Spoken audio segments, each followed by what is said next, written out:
guest today is Dr. Tun Mahathir Mohamad, who served as the fourth Prime Minister of Malaysia for 22 years, although I think he was in Parliament for 29 years, from 1981 to 2003.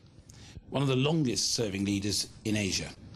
He played a pivotal role in the modernisation of Malaysia's economy and is a hugely respected figure throughout the Islamic world and the Western world, being particularly outspoken against those who wish to suggest that Islam is a religion of terror. I am honoured to be joined today by Dr. Mahathir Mohamad. Welcome to Islam Channel. Thank you. Now, you've been credited with establishing a model economy for Malaysia, which saw Malaysia established as a beacon throughout Asia and the rest of the world. Is the current world economic crisis likely to threaten the viability of Malaysia's economy? Well, it would have an effect on Malaysia because Malaysia is a trading nation. We used to be the 17th biggest trading nation in the world. And when our trading partners are in trouble, obviously we are going to feel the effect. Now, we heard the announcement in the last few days that the resignation of the current Prime Minister of Malaysia, and therefore Malaysia has been thrust again into the international limelight. Do you think that this new appointment will herald a period of stability and prosperity for Malaysia? Well, we hope so. Certainly it couldn't be as bad as it was under the fifth Prime Minister for the last 5 years. When you say it wasn't as bad, could you enlighten us a bit on your perspective on that? Well, the country practically stopped growing during that 5 years. There were announcements of developments here and there, but nothing happened on the ground. There were lots of charges of corruption, and people find that doing business in Malaysia was very difficult under his regime. So we do hope that with a change, the new Prime Minister would not follow the same practice. The elections in 2008 saw a shift in the balance of power as many minority voters, I know you've spoken about this at the conference yesterday, shifted and migrated away to the opposition alliance, with promises that it would abolish the new economic policy and build a racially fair country. Do you think that it's important for the new Prime Minister to uphold those principles? Well, in the first place, the analysis about the 2008 election by most Western observers quite wrong. The shift was not due to the desire to see more liberal government or anything like that. There was a disappointment with the Prime Minister and his government, and the only way they can show their disappointment is by defeating his candidates in the elections. It was a reaction against him rather than for the opposition parties. These people who voted for the opposition, they do not like the opposition at all. This is something that Western observers, wishful thinking perhaps, interpret wrongly. So they voted for personalities or against personalities rather than policies? No, they voted basically against the Prime Minister by defeating his candidates. Now, recently you spoke about what you call the creation of Bangsa Malaysia, the establishing of a united Malaysian nation with a sense of a common and shared destiny. Can you tell us more about that vision?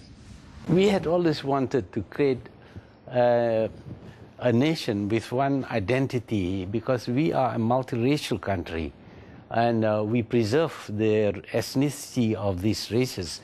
We, unlike in most countries where people who migrate into those countries normally adopt the language and the culture of the people, the original people, in Malaysia, the Chinese and the Indians who migrated during the British period, they retain their identity, their language, and they insist upon retaining their culture and their language, so much so that even the schools are separate, so they don't come together. So it makes it very difficult for us to create a common national identity. But we feel that by taking certain measures to bring people together, especially when they are young, we might be able to create greater understanding between them. While retaining their racial identity, they would feel that Beyond that, they are actually Malaysians. The issue of multiculturalism is one that here in Britain we have much debate on, and the need for the multiple rich communities to form a national identity is one that troubles us here too. Do you believe in multicultural Malaysia? Well, I would like to see the cultures merge and become one, common to everyone, but that is a process that will take a long time. But here you are in a country that has been established a much longer time, and most of the people who move in, migrants who come to Britain, adopt the English language, and like you, they speak with a very English accent, and they adopt the culture of the country. But in Malaysia, they don't, because they came during the British period, during which time the idea of a single nationality did not exist. And when they came to Malaysia, they identified themselves with their countries of origin. Now, 2 years ago, you established the Kuala Lumpur Foundation to criminalize war. Now, this is a very profound title, criminalizing war. Can you just explain for our viewers what are the main objectives of this foundation?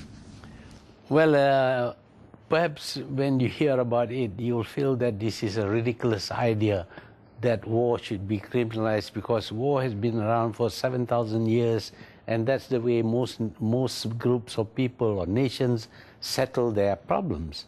But we find that war in the old days involved only the soldiers fighting on battlefields, killing each other, but largely the civilian population and the towns were spared.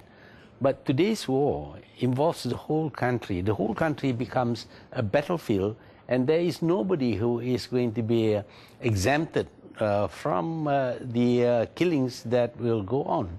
One atomic bomb drop will kill innocent people, children, old people, and all that. So war today is a much more horrendous thing than it was in the past. And we now have the possibility of wiping out the whole human race if we want to. But isn't this really a call for a modification of the rules of engagement rather than the criminalization of war? Many people will say that it's an unattainable objective. Do you think that you could persuade world governments to adopt the Foundation's principles? Well, we can persuade them today, maybe in the next 10 years, but we will keep on hammering at this, because we believe that certain bad practices, if they are exposed, people will eventually accept that this should not be practiced. One good example, of course, is slavery. At one time, slavery was normal. Everybody had slaves. But then people started talking about the horror of that they see in the slave trade, for example. And in this country, William Wilberforce struggled for years to make slave trading illegal. And eventually he succeeded. And now you wouldn't think of having a slave, but it was normal before. So we think that over time, people will come to realize that killing people in order to settle problems between nations is rather primitive, and it should be done away with. Now, you're here in London this week, especially to launch a conference which took place yesterday in central London at the Marriott Hotel, as an initiative under the